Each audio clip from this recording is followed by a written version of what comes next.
Kandungan kurikulum Semakan Sains tahun 6 terdiri daripada 6 tema utama iaitu tema pertama, inquiry dalam sains, tema kedua, sains hayat, tema ketiga, sains fizikal, tema keempat, sains bahan, tema kelima, bumi dan angkasa dan tema terakhir ialah teknologi dan kehidupan lestari. Tema yang pertama di dalam kandungan kurikulum Sains tahun 6 ialah inquiry dalam sains. Inquiry merupakan pendekatan yang mementingkan pembelajaran melalui pengalaman.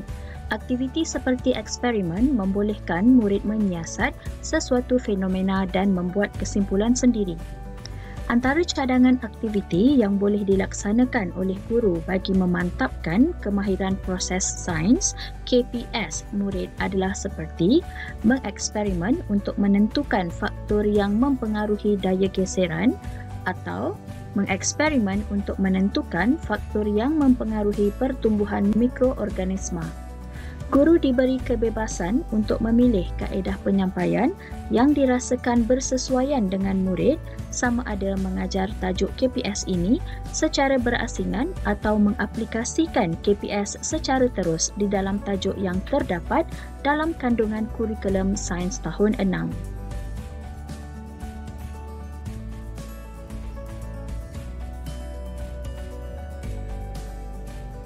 Tema kedua yang terdapat dalam KSSR Sains tahun 6 ialah sains hayat. Terdapat dua tajuk baharu yang diperkenalkan kepada murid di bawah tema ini. Tajuk yang pertama ialah sistem pembiakan manusia. Terdapat 4 standard pembelajaran yang terkandung di dalam tajuk sistem pembiakan manusia yang perlu dipelajari oleh murid.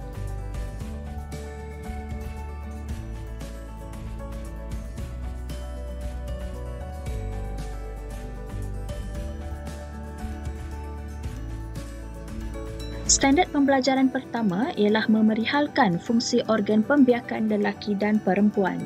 Terdapat 6 organ pembiakan manusia berserta fungsinya yang perlu diketahui oleh murid. Organ pembiakan lelaki iaitu testis berfungsi untuk menghasilkan sperma dan hormon lelaki, manakala zakar berfungsi untuk memindahkan sperma ke dalam faraj semasa persetubuhan.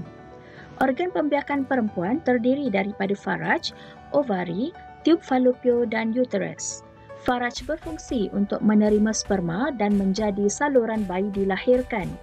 Ovari pula berfungsi untuk menghasilkan ovum dan hormon wanita. Seterusnya, tiub falopio berfungsi sebagai tempat persenyawaan antara sperma dan ovum, manakala uterus sebagai tempat embrio berkembang dan membesar.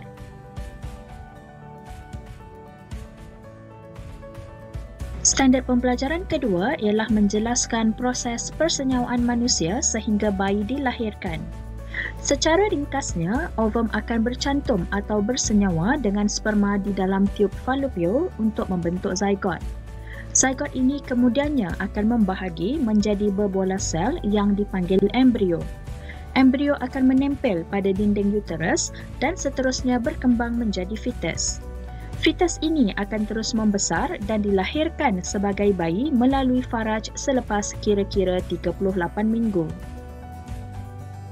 Standard pembelajaran ketiga ialah menakul kepentingan pembiakan kepada manusia seperti untuk melahirkan anak, untuk memastikan kehidupan yang berterusan, untuk memastikan ciri-ciri warisan dapat diteruskan, untuk menambah bilangan individu dan untuk menghalang kepupusan manusia.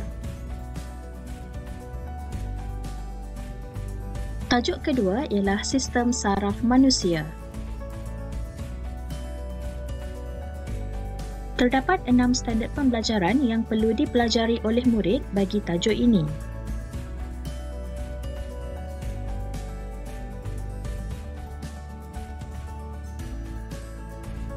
Standard pembelajaran pertama ialah mengenal pasti jenis sistem saraf manusia. Sistem saraf manusia terdiri daripada sistem saraf pusat dan sistem saraf periferi. Standard pembelajaran kedua memerihalkan sistem saraf pusat dan fungsinya. Bahagian utama dalam sistem saraf pusat ialah otak dan saraf tunjang. Otak berfungsi untuk mengawal pelbagai fungsi badan, manakala saraf tunjang berfungsi untuk membawa maklumat ke seluruh tubuh manusia. Standard pembelajaran ketiga ialah menyatakan fungsi sistem saraf periferi. Saraf periferi berfungsi untuk mengawal tindakan terkawal seperti menghidu dan berjalan. Saraf periferi terdiri daripada saraf kranium dan saraf spina yang ditandakan dengan warna merah merupakan maklumat tambahan yang boleh diperkenalkan kepada murid sekiranya perlu. Standard pembelajaran keempat meramalkan keadaan yang berlaku jika sistem saraf periferi tidak berfungsi.